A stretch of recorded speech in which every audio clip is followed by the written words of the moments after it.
भव्यात्मा हम स्वाध्याय कर रहे हैं गोमर्शास जीवकान ग्रंथराज का सम्यक तो मार्गणा का प्रकरण चल रहा है, जिसमें हम 6 द्रव्यों की, नव पदार्थों की अलग अलग तरीके से पहचान करके दे रहे हैं। उसमें नाम अधिकार के पश्चात उपलक्षण अधिकार की चर्चा चल रही है, और उपलक्षण अधिकार में जीव का लक्षण उपयोग, इसकी चर्चा हम लोगों ने की, जिसमें चेतना और उसकी जो विशेष पर्याय है उसका नाम उपयोग कहा। चेतना की 2 पर्याय है, एक है ज्ञान और दूसरी है दर्शन, और इसी को उपयोग, क्योंकि विशेष परिणति है तो उसका नाम उपयोग कहा। अब इस उपयोग को आचार्य भगवान ने और एक तरीके से कहा कि जीव का जो भाव वस्तु को ग्रहण करने के लिए प्रवृत्त होता है वो उपयोग। तो वस्तु का अर्थ हमने क्या कर लिया, जो ज्ञेय है उसे वस्तु कहते हैं, अर्थात जो जो जाना जाता है वो सारी चीजें वस्तु में आ जाएगी। अब चूंकि ये ग्रहण करने का भाव है, जानने का और देखने का भाव है, आचार्य भगवान ने इसके 2 भेद कर दिए, साकार उपयोग और निराकार उपयोग, या अनाकार कहो निराकार कहो, दोनों भी चलेगा। तो आपको ये बताना है कि इसमें से साकार उपयोग कौन सा है और क्यों, अनाकार उपयोग कौन सा है और क्यों, पूरा का पूरा उत्तर आपको देना है। ठीक है, तो फिर मुझे इससे पता चल जाएगा कि क्या मैंने आपको सारी चीजें ठीक बताई है कि नहीं। आपको समझ में आई, इसको चेक नहीं कर रहा हूं, क्या मैंने ठीक बताया है।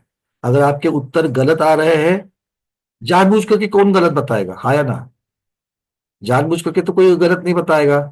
अगर आपका उत्तर गलत आ रहा है मतलब आपने गलत पढ़ा है, और पढ़ाया किसने है? किसने मेरा नाम लिया? मैंने थोड़ी पढ़ा है आपके लोगों को, मैं तो साथ में बैठ करके स्वाध्याय कर रहा हूं, है ना। तो देख लेते हैं, चाहिए उत्तर बताइए। चलिए, सबसे पहले साकार के बारे में कौन बताएगा? 3 हाथ ऊपर आए हैं, चौथा दिख, पांचवा दिख नहीं रहा मुझे। मीना विनायका दीदी और स्मिता दोषी दीदी, आपके हाथ ही नहीं दिख रहे। वीके जैन साहब का भी हाथ नहीं दिख रहा मुझे। विजया पाटिल दीदी का भी हाथ नहीं दिख रहा मुझे। उषा पाटिल दीदी का भी हाथ नहीं दिख रहा है। कुसुम जैन दीदी का भी हाथ नहीं दिख रहा है। हाँ, पहले तो लोगों का लगा दिख नहीं रहा मतलब वो वीडियो के सामने ठीक से कर, नहीं नहीं, वो बटन नहीं दबाया ना, इसलिए नहीं दिख रहा मुझे। ठीक है ना। हाँ, विजय पालिया दीदी, आपका अभी भी हाथ नहीं दिख रहा। सरोज जैन दीदी, आप बताएंगे? चल, सब कुछ भी, अरे चर्चा शुरू करते हैं, और आपको नहीं बताना, आपको मुझे याद दिलाना है, मैं भूल गया हूँ। ठीक है ना, बोलिए। अनम्यूट अनम्यूट कर दीजिए पहले। हाँ, जय चलिए। जिनेन्द्र भैया जी। जय जगदीश। साकार तो उपयोग किसे कहेंगे? साकार उपयोग ज्ञान उपयोग को कहते हैं। ज्ञानोपयोग को साकार उपयोग, बहुत बढ़िया। अब इतनी सी बात रहेगी कि क्यों कहते हैं। ज्ञान साकार उपयोग में ऐसे मति ज्ञान, सुत ज्ञान, अवधि ज्ञान, मना पर्याय ज्ञान, क्या विषय हो ज्ञान। चाहिए, उसके भेद की चर्चा नहीं है। हाँ, साकार क्यों कहा, ये चाहिए मुझे। साकार क्योंकि ज्ञान का। देखो, सरोज दीदी आप बैठी है, तो सरोज दीदी को हम स्वाध्यायी कहते हैं। तो सरोज दीदी को स्वाध्यायी क्यों कहा, इसके उत्तर में उनके स्वाध्यायी पने के बारे में आपको बताना पड़ेगा। ना कि वो एक माँ है, बहन है, बेटी है, पुत्री है, ये सब नहीं चलेगा, है ना। ये तो उनके अलग अलग भेद हो जाएंगे। बट सरोज दीदी को स्वाध्यायी क्यों कह रहे हैं, मतलब ये प्रश्न का अपेक्षा से आप इसको समझ लीजिए कि ज्ञान को साकार क्यों कहा। नीरज जी कह रहे आकार सहित है इसलिए साकार कहा। देखो, उन्होंने और एक हिंट दी दी दीदी आपको।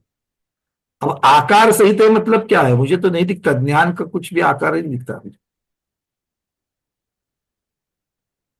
क्या लग रहा है, बोलिए। अब जिसमें पदार्थ है, साकार घट है, मतलब पट है। आकार सहित, ये बात तो सही हो गई। तो फिर आकार किसे कहते हैं, ये बात अगर समझ में आ जाएगी तो अपने आप उत्तर आ जाएगा। तो जो इत्यादि। साकार शब्द में अर्थ हो गया आकार सहित, निराकार में आकार रहित। इसका मतलब ये सारी के सारे कॉन्वर्सेशन में मुझे आकार किसे कहते हैं, अगर इस चीज को याद रखूंगा तो सारी चीजें अपने आप आ जाएगी। हाँ, बोले दीदी। वे जिसमें पदार्थ है, घट है, पट है, और जो इत्यादि रूप प्रतिभाषित है, नहीं वो साकार। दीदी, ये की भाषा नहीं समझती थी। अच्छा। तो वो तो सब मेरे सामने इधर लिखा है, मैं पढ़ करके मुझे नहीं आ रहा था, आधे घंटे से पढ़ रहा हूं उसको। आप लोग तो इधर कितना 2 बजे आ जाते हैं, वे आधा घंटा पहले बैठता हूँ तो वो पढ़ना चालू करता, तो कुछ नहीं समझता है उसमें, इसलिए आप लोगों को पूछना पड़ता है। ठीक है भैया, कौन मिला? तो घटपट घटपट तो बात अलग है। तो ज्ञान के बारे में साकार क्यों कहा, आकार शब्द किसे, इसका अर्थ क्या है, ये दीदी आपको बताना है, हम आपसे चर्चा कर रहे हैं, बोलो। आकार किसे कहते हैं, ये आपको मिल जाएगा।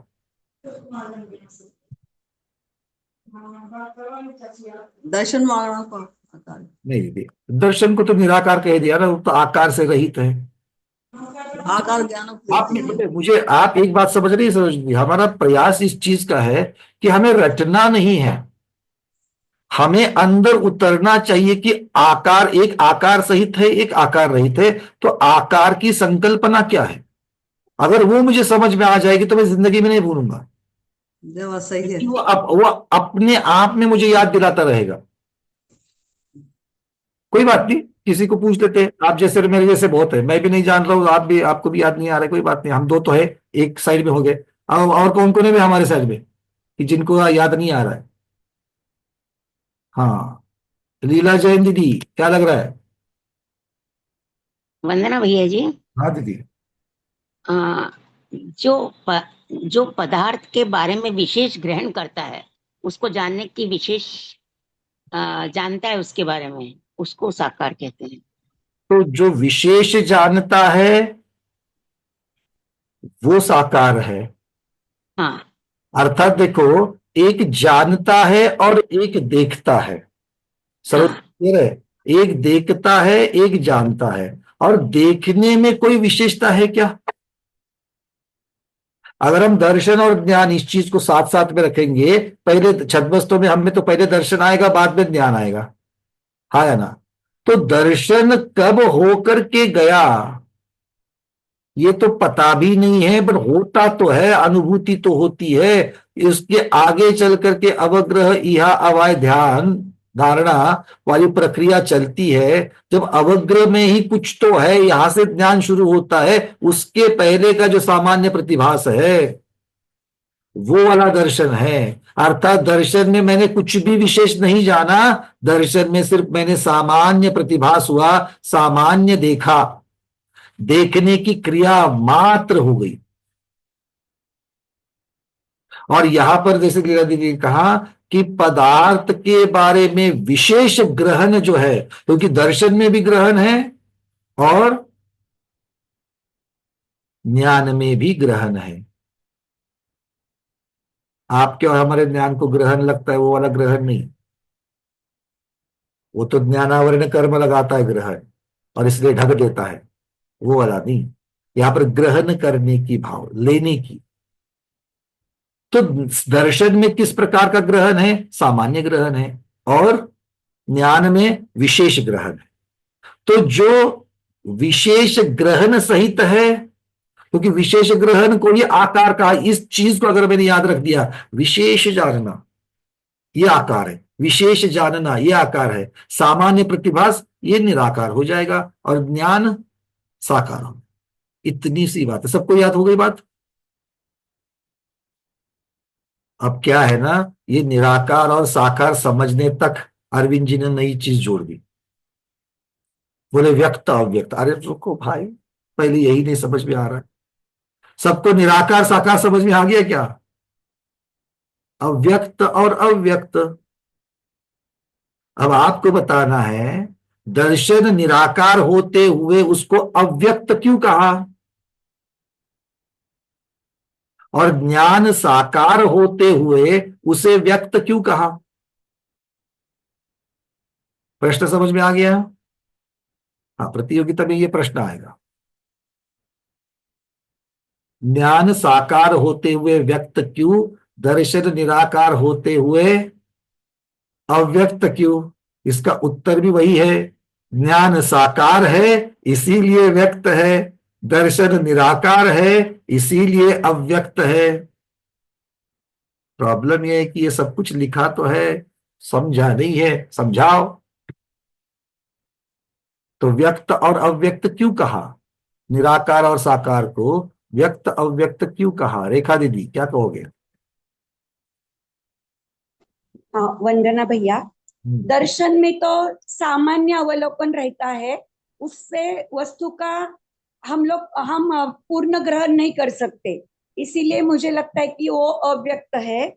और ज्ञानोपयोग में हम उसे जीव संपूर्णपणे उनके स्वभाव सहित लक्षण को भी जानता है, दीदी मेरा विशेष को जानता है, इसीलिए वो व्यक्त है। एक बात को मैं आपको पूछ रहा हूँ, आपने कहा कि दर्शन में पूर्ण ग्रहण नहीं है और ज्ञान में पूर्ण ग्रहण होता है, ऐसा ही कहा ना आपने कुछ हो। तो आप बताइए ज्ञान दर्शन पूर्वक है कि नहीं है? हाँ, ज्ञान दर्शन पूर्वक ही है। तो इसका अर्थ ये हो गया कि दर्शन में जो आएगा वही ज्ञान में आएगा।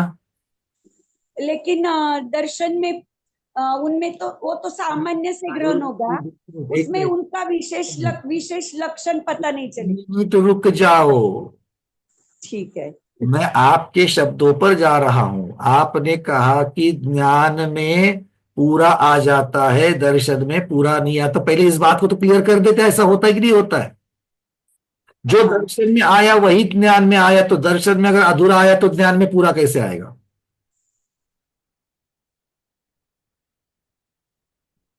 क्लियर है?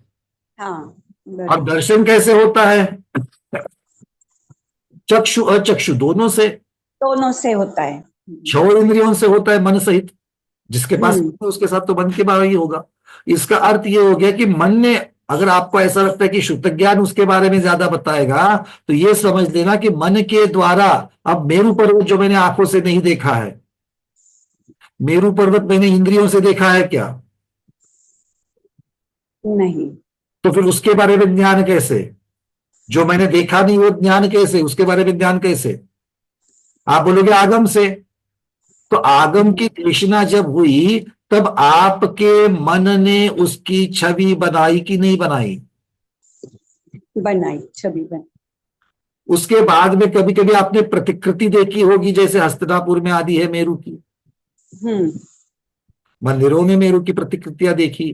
तब वो जो छवि आपकी जो बनी थी उसके साथ में मेल लगा करके आपने उस छवि को पक्का किया। अर्थ क्या हो गया? कभी आपने पांचों इंद्रियों के द्वारा सुन करके या फिर देख कर आदि से, हाँ, और कभी मन के द्वारा जो देशना प्राप्त हुई थी उससे आप लोगों ने जो छवि सही बना। बात है। अर्थात इन छह इंद्रियों के द्वारा जिस चीज का आपने अचक्षु या चक्षु वाला दर्शन कर लिया, वही चीज तो ज्ञान में आ रही है। तो एक अधूरी और एक पूरी ऐसा कहेंगे क्या? उससे अच्छा है, अब इसको कहेंगे कि एक सामान्य थी और एक विशेष थी। विशेष थी, हाँ। एक सामान्य इसलिए थी क्योंकि उस सामान्य में कोई भी न जिज्ञासा थी, न जानने का प्रयास था, कुछ भी नहीं था। जितनी खिड़की खुली थी उतना खिड़की के अंदर प्रकाश आ गया, उस प्रकाश को मैंने ग्रहण कर दिया, बात खत्म। उतना ही दर्शन है, उसके आगे दर्शन नहीं है।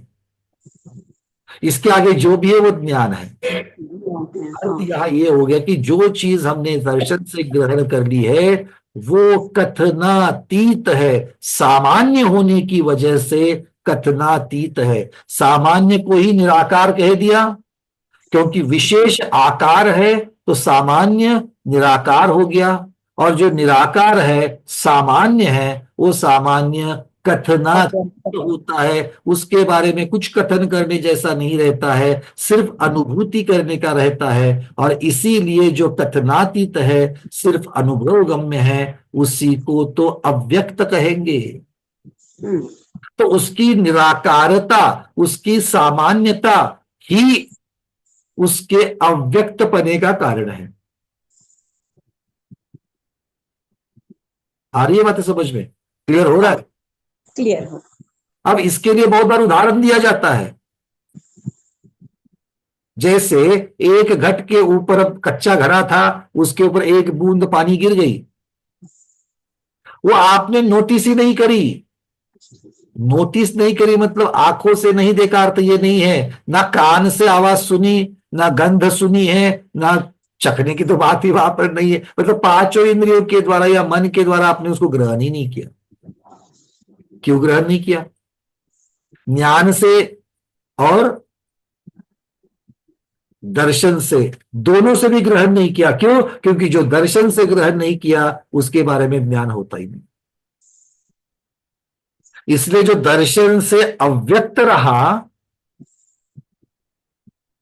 उसमें ज्ञान के शुरुआत में अवग्रह इहा में भी जो सामान्य रहा वो अव्यक्त हो सकता है, उसका कुछ भाग अव्यक्त हो सकता है, किंतु पूरा भाग अव्यक्त नहीं हो। तो आपको यह समझना है जो सामान्यता है वही निराकारता है, और जो निराकारता है कथनातीत की वजह से वो अव्यक्त है। बस ये चेन एक दूसरे से लगी हुई है, एक दूसरे का कारण कार्य है। क्लियर है? अच्छा हो गया, आप लोगों ने ठीक से मुझे याद दिलाया। अब इसके ऊपर आप सबके हैंड रेज निकाल दो, जिनके सिर्फ प्रश्न है वो सिर्फ हाथ ऊपर रखे। चलिए प्रभु जी, आपको कोई प्रश्न था? हाँ प्रभु जी पूछे, उसके बाद नीरज जी। नहीं, इसे दर्शन का ये भी तो कहा जा सकता है इसमें कि ज्ञान व्यक्त और अव्यक्त दोनों तरह का हो सकता है, लेकिन दर्शन तो हमेशा अव्यक्त रहेगा। नहीं, ज्ञान व्यक्त, जैसे केवल ज्ञान का बहुभाग जो है वो अव्यक्त है। तो निषेध नहीं करूंगा मैं। क्यों? क्यों? क्योंकि अगर हम केवल ज्ञान की चर्चा करेंगे, केवल ज्ञान की चर्चा करेंगे तो केवल ज्ञान में जितना जान रहे हैं वो भी दो प्रकार का है। वो ये है, बिल्कुल मैं कह रहा, यही मैं कह रहा। क्योंकि उसका अनंतवा भाग जो है वो व्यक्त करने योग्य है, और अनंत बहुभाग जो है वो व्यक्त करने के परे है, अव्यक्त है, क्योंकि कथनातीत है। यही मैंने और फिर जो व्यक्त करने वाला भाग है वो भी उससे अनंतवा भाग भगवान की दिव्य ध्वनि में आ जाता है। खैर, तो बिल्कुल इसका मैं निषेध नहीं करूंगा, इसलिए मैंने कहा कि पार्शल उसका मतलब जब हम ज्ञान की चर्चा करते हैं तो ज्ञान का कुछ भाग व्यक्त और अव्यक्त होता है, दर्शन का भाग अव्यक्त ही होता है, किंतु प्रधान कथन ज्ञान के बारे में होगा। चूंकि यहां पर छद्मस्तों की अपेक्षा से वर्णन ज्यादा चल रहा है क्योंकि संसारी जीव की चर्चा है, और जब संसारी जीव आएंगे तो केवल भगवान की चर्चा तो करेंगे क्योंकि वो कृतकृत्य हो चुके हैं, तो वो एक देश संसारी को हो या फिर मुक्त में ही उनकी चर्चा आ जाती है। तो छद्मस्तों के ज्ञान की अपेक्षा से देखा जाए तो ये आकार निराकार, और वहां पर दोनों प्रकार की चीजें केवल ज्ञान में देखने को मिलेगी। नीरज जी। पन्ना भैया, जैसे गर्मी के दिनों में रेगिस्तान के अंदर जल का प्रतिभास होना, वो दर्शन कहलाएगा? क्या कहलाएगा? दोनों, दोनों में आएगा वो, क्योंकि उसके आपको ज्ञान तो हो गया कि वहां पर पानी जैसा चमक रहा है, तो चमकना, पानी जैसा उसको मानना, ये तो सारी ज्ञान की बातें आ गई, और उसके पहले सामान्य प्रतिभास हुआ था, इसीलिए तो ज्ञान में आ गया। दर्शन ज्ञान दोनों में आएगा। दोनों, बिल्कुल। मतलब होगा तो दर्शनोपयोग और ज्ञानोपयोग एक के बाद होगा, छद्मस्तों में एक के बाद एक, और केवली भगवान में एक साथ। बट होगा तो दोनों उपयोग होंगे, ऐसा नहीं कि अकेला उपयोग हो जाएगा। ठीक है? वरना भैया हाँ, ये हो सकता है कि भाई जिसका मति ज्ञानोपयोग चल रहा है उसका अवधि ज्ञानोपयोग नहीं चलेगा, एक समय में एक ही प्रकार का ज्ञानोपयोग चलेगा, क्योंकि जो मति ज्ञान से जान रहा है उसी समय में अवधि ज्ञान से कैसे जानेगा, और जो जिस समय अवधि ज्ञान से जान रहा है उसी समय मनोपरि ज्ञान से कैसे जानेगा, क्योंकि एक समय में एक ही उपयोग लगेगा। नई चीज मिल रही है, ये तो पहले पढ़ी है हम लोगों ने, एक समय में एक ही उपयोग। बट ये उपयोग प्ररूपना की बात है, उसको तभी रखेंगे, अब ज्यादा नहीं बात करेंगे। ठीक है? सुजाता दीदी, फिर रेखा दीदी। वंदना भैया, तदाकार स्थापना अतदाकार स्थापना ले सकते हैं क्या? स्थापना दीदी निक्षेप का भाव है, तदाकार अतदाकार जो है वहां पर निक्षेप में चर्चा आएगी, और वहां पर जो आकार की चर्चा करी गई है वो मुख्यतः से रूप रस गंध वर्ण की अपेक्षा से आकार की चर्चा की गई है। यहां पर रूप रस गंध वर्ण की अपेक्षा से चर्चा नहीं चल रही है, ये फर्क समझ लो आप पहले। ज्ञान और दर्शन की जो चर्चा चल रही है वो सामान्य और विशेष की अपेक्षा से उसको आकार कह रहे हैं। इसके पहले जब अवगाहन नाम के सामान्य गुण की जब चर्चा चल रही थी तब वहां पर द्रव्य के प्रदेशों ने आकाश में कोई ना कोई प्रदेशों को व्याप्त करना, इस चीज को द्रव्य का आकार कहा गया था। तो आकार शब्द के अर्थ अलग अलग जगह पर अलग अलग हो जाएंगे। ठीक है, चलो ओके। दीपा दीदी, फिर रेखा दीदी।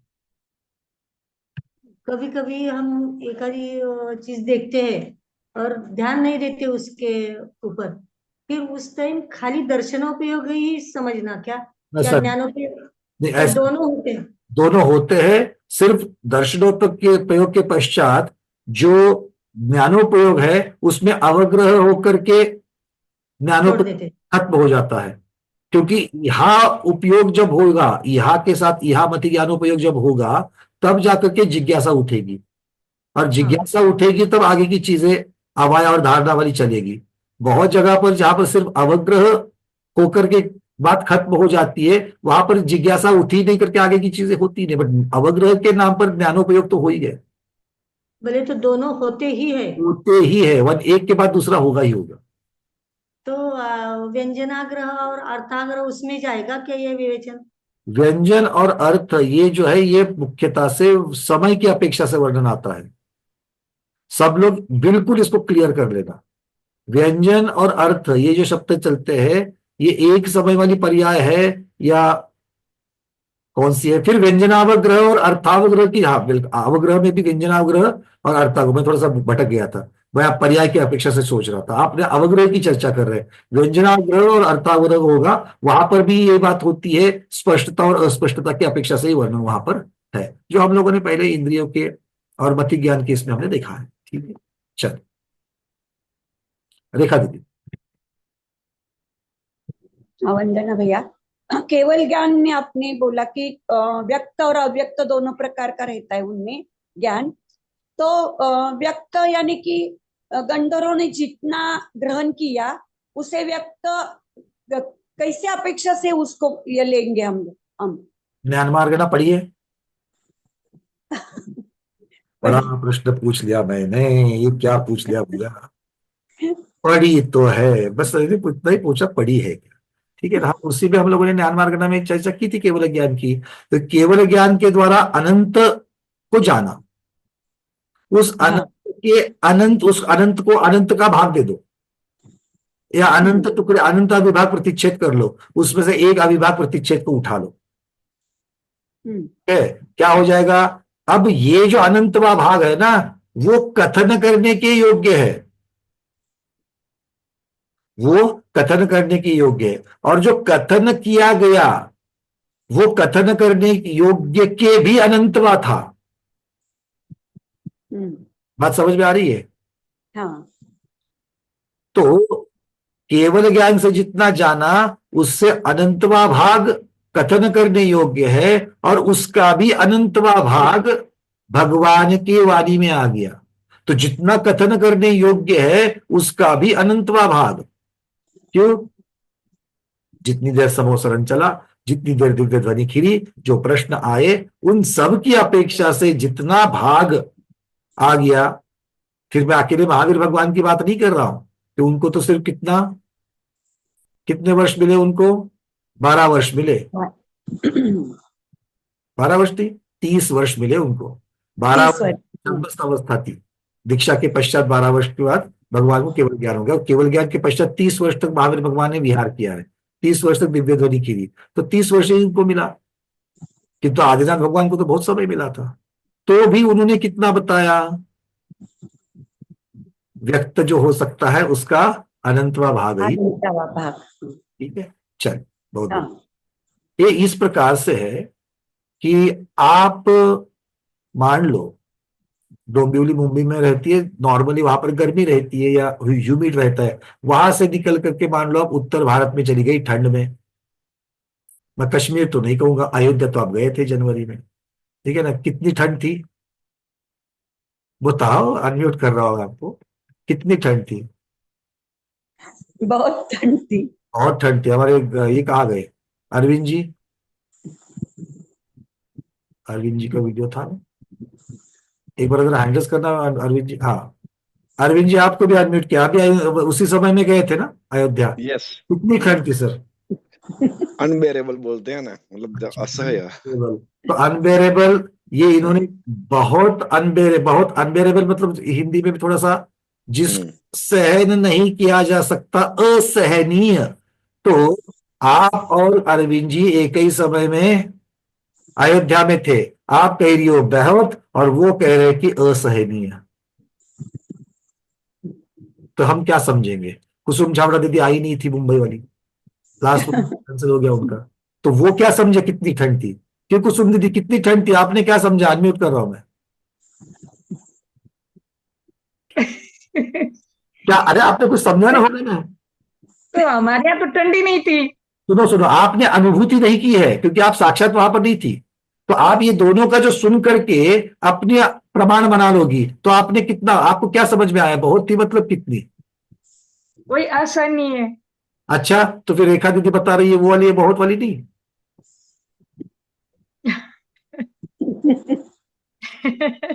आपको थोड़ा सा इस पूरे के पूरे क्रिया में, हम लोग जब ये कर रहे हैं प्रयोग, उसमें क्या हो रही चीज समझ में आ रही क्या? ये दोनों भी जिन्होंने अनुभूति की है, रेखा दीदी और अरविंद भाई साहब, ये दोनों ने जो अनुभूति की है, दोनों उसको ठीक से व्यक्त नहीं कर पा रहे हैं। हाँ, अनुभूति दोनों ने की कि नहीं की? मेरा अनुभूति तो कर ली, किंतु वो जितनी अनुभूति की थी, सारा का सारा कथन नहीं कर पाए। क्यों? क्योंकि वो उसमें से बहुत कुछ कथनातीत है, और जो कुछ कथन करने योग्य है उसको भी ठीक से कथन नहीं कर पाते, एग्जैक्ट प्रमाण सहित उसको कथन नहीं कर पाते। ज्यादा से ज्यादा उन, और जो लोग वहां पर उस समय में थे जनवरी में, अगर किसी ने उसका मापन किया होगा, थर्मोमीटर से हो या मोबाइल के ऊपर भी आजकल टेम्परेचर दिख जाता है, तो हो सकता है कि चंद्रप्रभा दीदी जबलपुर वाली हमारी है, वो बोलेगी भैया मैं पहुंची थी पहले, मुझे मालूम है वहां पर है ना उस दिन 4 डिग्री सेंटीग्रेड था। तो वो 4 डिग्री सेंटीग्रेड बोलते ही क्या उसकी अनुभूति पूरी की पूरी कुसुम दीदी कर पाएगी? 4 डिग्री वाली ठंड और 5 डिग्री वाली ठंड दोनों अलग अलग पर्याय है, दोनों की अनुभूति कर पाओगे क्या? कि 4 डिग्री में कितना और 5 डिग्री में कितना? इतना ही बोल सकते कि 5 डिग्री में कम ठंड, 4 डिग्री में ज्यादा, ये तुलनात्मक कह सकते हो, बट कथन कर सकते क्या? नहीं कर सकते। तो ज्ञान में ये दोनों प्रकार की चीजें हो जाती है। जो कभी कभी जो अनुभूति के योग्य है उसको अनुभूति के योग्य ही रहता है, वो कथनातीत हो जाता है। ठीक है? और ऐसा, अब ये पार्शल कथनातीत हो गया, एक देश कथनातीत हो गया, क्योंकि कुछ ना कुछ तो बता पाए। पर केवली भगवान के ज्ञान में ऐसा बहुत है, बहुभाग है, ज्यादातर चीजें यही है कि उसको कथन नहीं कर सकते, क्योंकि केवली भगवान अनंत को अनंत के अपेक्षा से जानते हैं, उसका कथन क्या करेंगे? और वो, आ रही बात समझ में? क्लियर हो रही है? चलिए आगे बढ़ते हैं। भैया जी वरना, हाँ बोलिए। ये जो ठंड के एक एग्जांपल दिया अपन ने, तो इसको विभाग एक मिनट सिर्फ एक कंप्लीट कर दो। नीरज जी यहाँ पर कह रहे कि पात्रता भी होनी चाहिए। नीरज जी वो अगली बात हो गई, क्योंकि पात्रता केवल ज्ञान की नहीं है, पात्रता सुनकर के ग्रहण करने वाले सामने बैठे हुए क्षय ज्ञानियों की है। चारों प्रकार के, 3 प्रकार के गति के लोग वहां पर बैठे हुए हैं, देव, तिर्यंच और मनुष्य।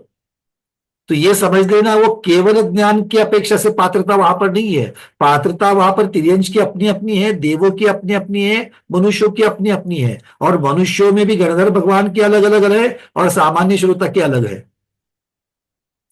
तो पात्रता शब्द जो लगेगा वो केवल ज्ञान की अपेक्षा से नहीं लगेगा, और कथनातीत और अनुभूति के योग्य ये जो सारी चीजें लगेगी वो केवल ज्ञान की तरफ से। ठीक है, ये थोड़ा सा देख लेना। हाँ अरविंद जी बोलिए, आप क्या कह रहे हैं?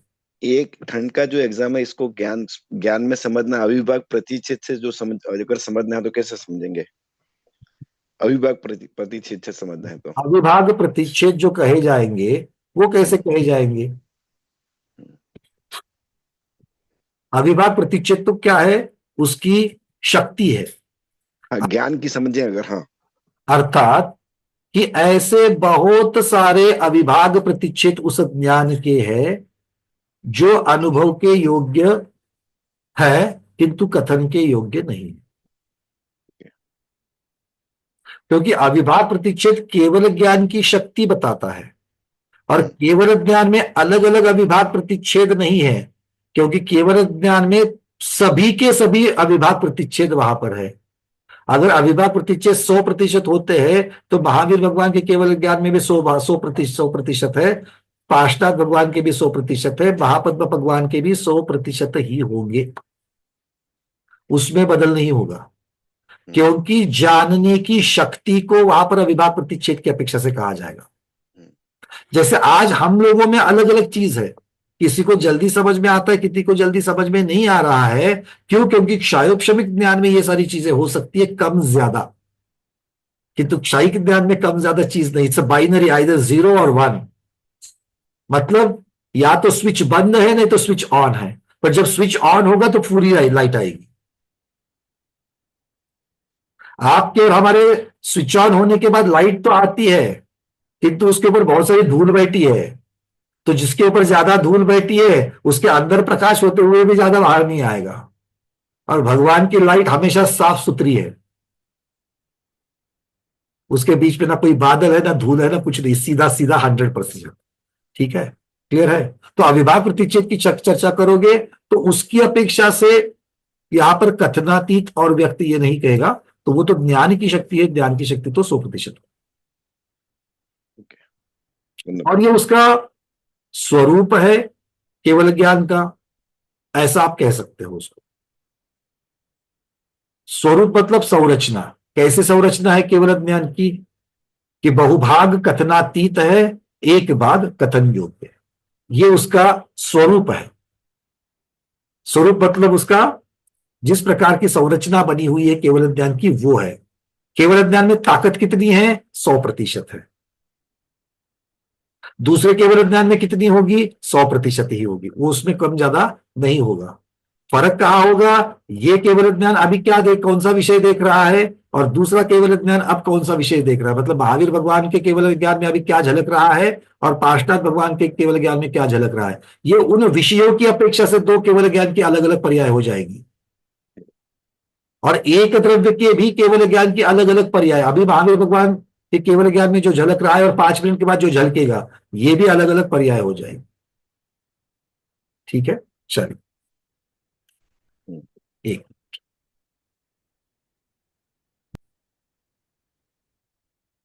अब आचार्य भगवान यहां से आगे हमें इन उपयोगों के भेद दिखा रहे हैं, और उन भेदों की चर्चा अब हम यहां पर करेंगे। तो उपयोग का जो स्वरूप है, उपयोग के जो भेद हो जाएंगे, उनकी चर्चा करते हुए हम लोगों को 2 भेद मिल गए उपयोग के। एक जिसे हम साकार कह सकते हैं, सविकल्प कह सकते हैं, या फिर जिसे हम लोग विशेष कह सकते हैं, वो हो जाता है ज्ञानोपयोग। तो ज्ञानोपयोग और जो सामान्य है, जो निर्विकल्प है, निराकार है, उसे कहते हैं दर्शनोपयोग। उसकी अपेक्षा से ये 2 भेद बनेंगे।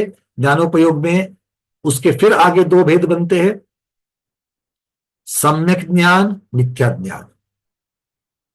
और सम्यक ज्ञानोपयोग के 5 भेद हो जाएंगे, मति ज्ञानोपयोग, श्रुत ज्ञानोपयोग, अवधि ज्ञानोपयोग, मन पर्याय ज्ञानोपयोग और केवल ज्ञानोपयोग। वैसे ही मिथ्या ज्ञान के 3 उपयोग हो जाएंगे, मिथ्या अर्थात कुमति ज्ञानोपयोग, कुश्रुत ज्ञानोपयोग और कु अवधि ज्ञानोपयोग या विभंगावधि ज्ञानोपयोग। इस प्रकार से उसके भेद हो जाएंगे। जबकि दर्शनोपयोग के सिर्फ 4 भेद हो जाएंगे, चक्षु दर्शन, अचक्षु दर्शन, अवधि दर्शन और केवल दर्शन। ठीक है, ये हम लोगों ने बहुत बार इसकी चर्चा की है, और दर्शन मार्गणा में भी इसकी चर्चा हो चुकी है, ज्ञान मार्गणा में भी इसकी चर्चा हो चुकी है। अब इसको हम उपयोग की अपेक्षा से समझ रहे हैं, क्योंकि ज्ञान और दर्शन ये क्या है? जीव का लक्षण है, लक्षण की अपेक्षा से हम इसको समझ रहे हैं। चलिए, अब एक प्रश्न मन में उठता है, उपयोग अस्थिर होता है कि नहीं होता है, चंचल होता है कि नहीं होता है? उपयोग चंचल होता है। तो अगर उपयोग चंचल होता है तो जीव का लक्षण कैसे हो सकता है? जो लक्षण होता है वो लक्षण तो स्थिर होना चाहिए। जैसे गुलाब जामुन का लक्षण क्या है? उसका मीठापना, उसका कालापना। अच्छा, नॉर्थ इंडिया वाले काला जामुन जान लेना, और दक्षिण वाले जो है वो थोड़ा सा ब्राउन कलर वाला जान लेना। ठीक है, जो जो जिस तरीके के होते हैं, कई पर गोल होते हैं, कई लंबे वाले होते हैं, जो भी है, बिना चाशनी के होते हैं, सिर्फ शक्कर वाले ड्राई होते हैं। जो जैसा जाए, बिल्कुल आजादी, कोई प्रॉब्लम। ठीक है। अब वो जो उसका लक्षण है, लक्षण क्या क्या है उसका? जो शेप बना हुआ है, जो उसका रूप बना हुआ है, जो उसका रूप अर्थात स्पर्श, रस, गंध और वर्ण, ये जो उसके तीन चार बने हुए हैं। स्पर्श कैसा है? कुछ भी हो जाए चिपचिपा है। रस मीठा है। गंध एक उसकी अपनी खुशबू है जो घी से आती है। और वर्ण, काला कहो या कुछ ब्राउन कलर का कहो। तो ये जो उसके लक्षण है, ये आज है, अब 10 मिनट के लिए नहीं होंगे। 10 मिनट के लिए सफेद गुलाब जामुन हो जाएगा, चलेगा। 5 मिनट के लिए मीठे से तीखा हो जाएगा, वापस 5 मिनट के बाद मीठा हो जाएगा, नहीं चलेगा। भैया कितनी बड़ी प्रॉब्लम हो जाएगी, है ना। जिस समय हम उठा करके थाली में रखे थे तब तो मीठा था, लेकर के मुंह में डालते हुए तीखा हो गया तो क्या करेंगे? इसका अर्थ क्या है? उसमें चंचलता पाई जाती है क्या उस लक्षण में? नहीं। नीरज जी कहते संभव नहीं। तो लक्षण तो स्थिर रहता है, अस्थिर नहीं हो सकता है। तो फिर उपयोग तो अस्थिर होता है, तो उपयोग को जीव का लक्षण क्यों कहा? और आगे शंका का यहां पर क्या कर रहा है? दृष्टांत दे रहा है, उदाहरण दे रहा है। बोला किसी ने पूछ लिया, हाँ भाई दीपा दीदी कहाँ रहती है? गुलबर्गा में। कोई जाने वाले थे यहां से, उन्होंने पूछा दीपा दीदी ने हमको घर पर बुलाया है, तो उनके घर की पहचान तो बताओ, मतलब एड्रेस वगैरह बताओ। तो सामने वाले ने क्या उत्तर दे दिया? अरे इतना बिल्कुल बिल्कुल सीधा है, गुलबर्गा में चले जाना, जिस घर के ऊपर, कौवा नहीं कहूंगा, कबूतर बैठा है, जिस घर के ऊपर कबूतर बैठा है। फिर सामने से 2-3 लोग बोल रहे थे कौवा नहीं कबूतर बैठा है। जिस घर के ऊपर कबूतर बैठा है वो दीपा दीदी का घर। तो दीपा दीदी के घर का लक्षण क्या कर दिया? कैसे पहचानोगे? जिस घर के ऊपर कबूतर बैठा, मतलब कबूतर उनके घर का लक्षण हो गया कि नहीं हो गया? अब आप जाने तक कबूतर बैठा है तो ठीक है, अगर उड़ गया तो फिर दीपा दीदी का घर कैसे पहचानोगे? मतलब लक्षण अगर अस्थिर हो जाएगा तो चलेगा क्या? ये बात आचार्य नहीं कह रहे, वो जो जिज्ञासा पूछ रहा है ना, वो पूछ रहा है, वो इस प्रकार से उदाहरण दे रहा है। तो अगर लक्षण अगर अस्थिर है तो फिर अस्थिर पदार्थ का, अस्थिर लक्षण तो पदार्थ का नहीं हो सकता है। इसीलिए उपयोग अस्थिर होता है तो उपयोग आत्मा का अर्थात जीव द्रव्य का लक्षण नहीं हो सकता। ये जिज्ञासाकार की बात यहां पर वो शंका उठा रहा है। आचार्य कहते हैं नयेषु दोषः, ऐसा नहीं है। क्यों? क्योंकि एक उपयोग नष्ट हो जाने पर दूसरा उसका स्थान ले लेता है। कभी भी उपयोग की धारा टूटती ही नहीं है। कितनी बड़ी बात कह दी। आप एक साइड में कह रहे थे ना कि दर्शनोपयोग और ज्ञानोपयोग, दर्शन होगा बाद में ज्ञान होगा, ज्ञान दर्शन, दर्शन ज्ञान, दर्शन ज्ञान, दर्शन ज्ञान, दर्शन ज्ञान, कभी भी ये नष्ट नहीं होगा। इसकी धारा अखंड चलेगी। कब तक? 13वें गुणस्थान तक, 14वें गुणस्थान तक, या सिद्ध परमेष्टि होने पर मुक्त अवस्था में भी। मुक्त अवस्था में भी, मुक्त अवस्था 13वें गुणस्थान से ऊपर तो दोनों युगपत हो जाएंगे, दोनों की भी उपयोग की अपेक्षा कहीं पर भी उनमें खंडता नहीं आएगी। क्लियर है? और इसीलिए उपयोग अस्थिर नहीं होता, ये बात यहां पर स्पष्ट हो जाती है। फिर वो भैया हम लोग ध्यान करने बैठते तो हमारा उपयोग नहीं लगता। आप तो कहते कि अखंड धारा चलती है, और आधे घंटा हम लोग बड़ी मुश्किल से बैठते, उसमें से 5 मिनट की भी याद नहीं आती कि 5 मिनट कहाँ उपयोग लगा था। आया ना? तो फिर वो जो उपयोग नहीं लगा था वो कौन सा उपयोग था? वो उपयोग एक चीज के ऊपर नहीं लगा था, उपयोग अलग अलग विषयों पर लगा था, और उसी को हमने अस्थिरता कही दी।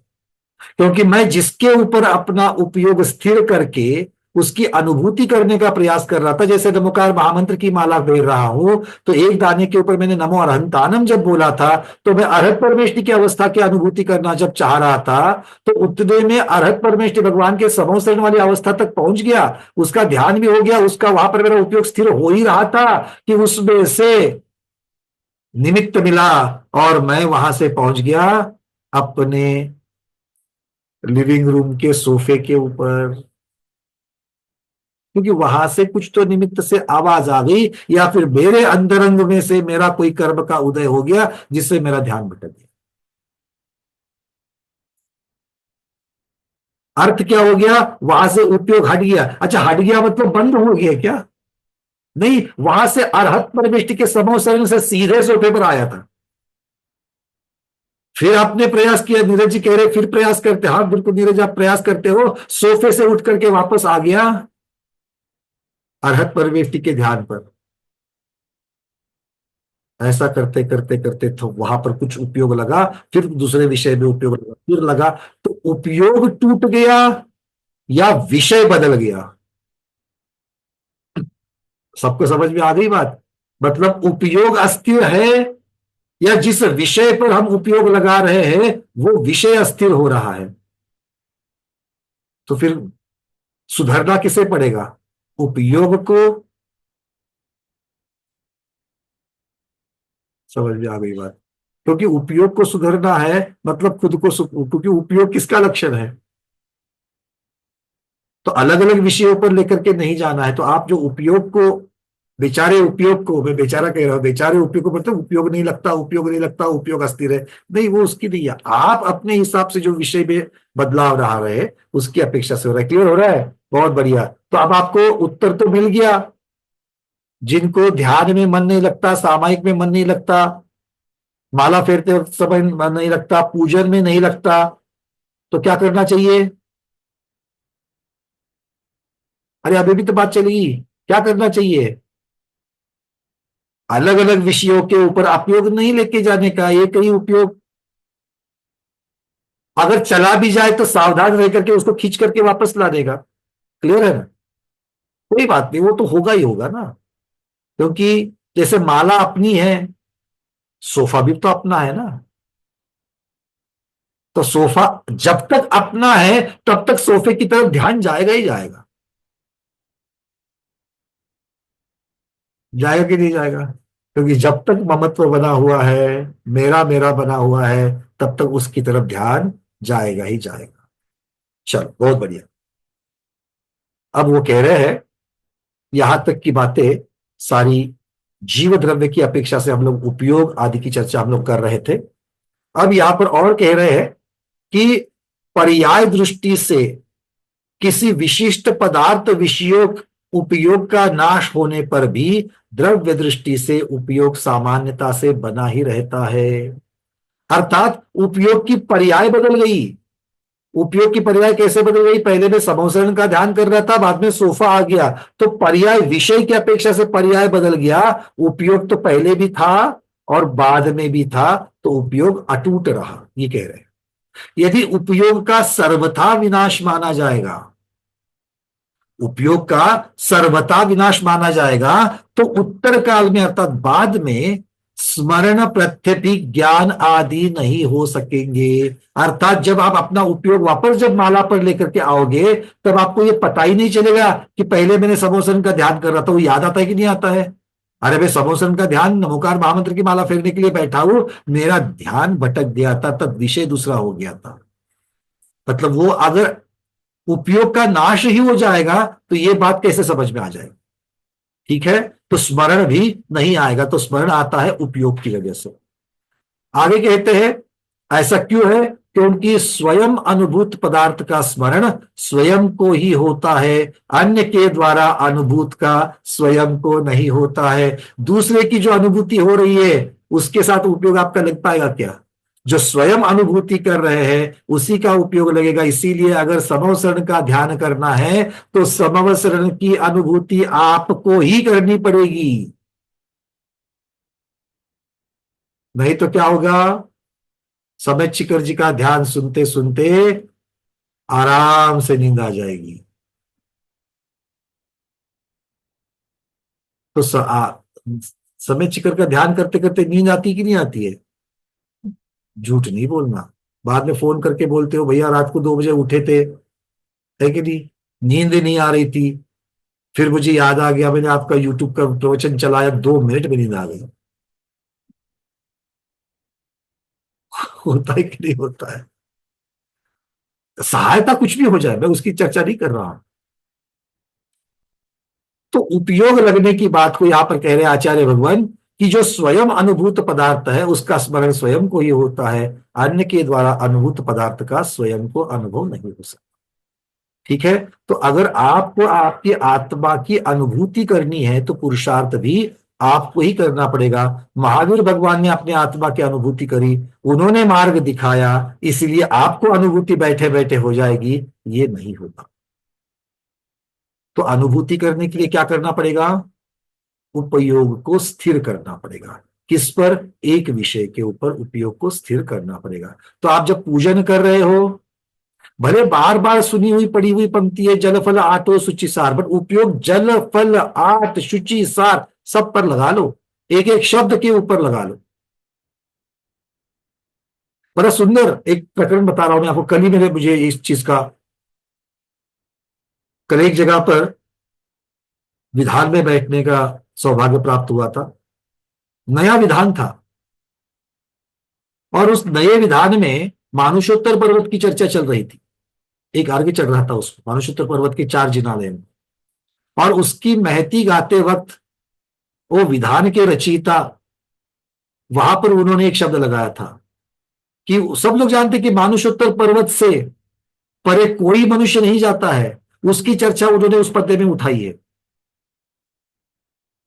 आप और हम सब जानते हैं तीर्थंकर भी मानुषोत्तर पर्वत के परे नहीं जा सकते हैं, ना रिद्धिधारी जा सकते हैं।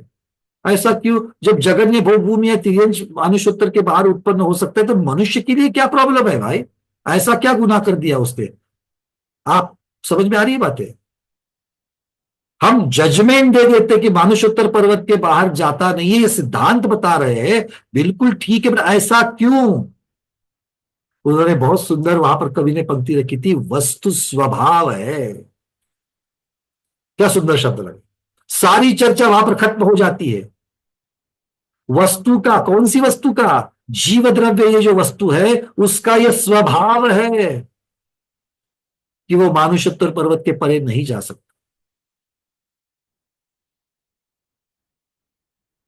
तो आगम की भाषा में ऐसे रहस्य छिपे होते, कभी कभी हम लोगों को मिल जाते हैं। बस इसी बात की चर्चा है कि उसके ऊपर उपयोग स्थिर होने की जरूरत है। एक विषय के ऊपर उपयोग अगर स्थिर करेंगे तो बात चल जाएगी। आचार्य कहते हैं, और ये स्मरण जो बहुत महत्वपूर्ण चीज है। क्यों? क्योंकि स्मरण के अभाव में समस्त लोक व्यवहार का ही लोप हो जाएगा। जिसको याद नहीं रहता, मेमोरी लॉस है, उसकी अवस्था देखी है, अपने बेटे को बहू को पहचान नहीं पाते हैं। घर वालों को चिंता होती है, घर के बाहर किसी कारण से निकल जाए तो इनको एड्रेस भी याद नहीं आएगा, तो लोग आकर लाकर छोड़ेंगे तो कहां छोड़ेंगे? मतलब अगर स्मरण स्मृति, अगर इसका नाश हो जाएगा तो लोक व्यवहार का ही लोप हो जाएगा। और स्मरण कब होता है? स्मरण की ताकत कब बढ़ती है? स्मरण नाम का मति ज्ञान, स्मृति ज्ञान नाम का जो मति ज्ञान है वो जीव में कब होता है? जब तक वो उस चीज की अनुभूति नहीं करता तब तक स्मरण नहीं हो सकता। वो धारणा में जाएगा ही नहीं, और जो चीज धारणा में नहीं जाती है वो स्मरण में वापस नहीं मिलेगी। और मैं ये कह रहा हूं कि अनुभूति होने के लिए प्रत्यक्ष वहां होने की जरूरत नहीं, देशना से भी अनुभूति हो सकती है। सुनकर पढ़कर जो चीज आपने साक्षात नहीं देखी है उसकी भी अनुभूति हो सकती है। उदाहरण बहुत अभी दिया मेरू पर्वत का, कहा हमने साक्षात खड़े अभी उसके सामने है, नहीं है, फिर भी वो है कि नहीं हमारे धारणा में है। तो इसका अर्थ क्या हो गया कि आज जो हम ज्ञान पढ़ रहे हैं, जो ज्ञान को प्राप्त कर रहे हैं, उसको बढ़िया से अगर हम लोग स्मरण में नहीं रखते हैं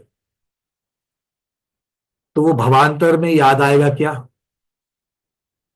अच्छा, गोमट साहब जीवकांड आपने अभी इतना मेहनत करके पढ़ रहे हो, आया ना? अगर कल कोई बोल देगा आपको फिर से पहले से पढ़ना है, अगर मैं कहूं कि अगला ग्रंथ फिर से गोमट साहब जीवकांड होगा, तो आप क्या कहोगे? झूठ मत बोलना, अच्छा हो जाएगा भैया, फिर से रिवीजन हो जाएगी। अरे ये तो ऊपर ऊपर का हो गया, अंदर का उत्तर ये रहेगा, भैया आप तो ये पढ़ लिया ना, नया कुछ तो सीखा।